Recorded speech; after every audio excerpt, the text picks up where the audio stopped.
আজ বানাবো সুজির উপমা। তার জন্য লাগবে আমার কারি পাতা। এই পাতার গন্ধটা আমার ভীষণ ভালো লাগে। এক প্যাকেট সুজির মধ্যে দেব 2টো ডিম, পেঁয়াজ কুচি, লঙ্কা কুচি, টমেটো কুচি, গাজর, আলু আর মটরশুঁটি। প্রথমে ডিম দুটো ভুজিয়া বানিয়ে নেব। তারপরে গাজর, আলু আর মটরশুঁটি নুন হলুদ দিয়ে ভেজে নামানোর আগে দিয়ে দেব টমেটো কুচি। এবার কড়াইয়ের মধ্যে আরেকটু তেল দিয়ে পেঁয়াজ আর লঙ্কা ভেজে তুলে নেব। সমস্ত উপকরণ আলাদা আলাদা করে ভেজে তুলে নিয়েছি। এবার কড়াইয়ের মধ্যে আরেকটু তেল দিয়ে গোটা সর্ষে আর কারি পাতা ফোড়ন দিয়ে তারপরে সুজি দিয়ে হালকা আঁচে লাল লাল করে ভেজে নেব।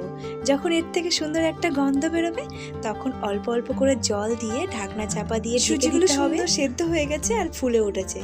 তারপরে সমস্ত ভাজা উপকরণগুলো দিয়ে নাড়িয়ে চাড়িয়ে নামিয়ে নিলেই রেডি আমাদের সুজির উপমা বা ঝাল। এবার বলো তো কেমন লাগছে? দাঁড়াও দিদির মেয়ে খেয়ে রিভিউ দেবে কেমন হয়েছে।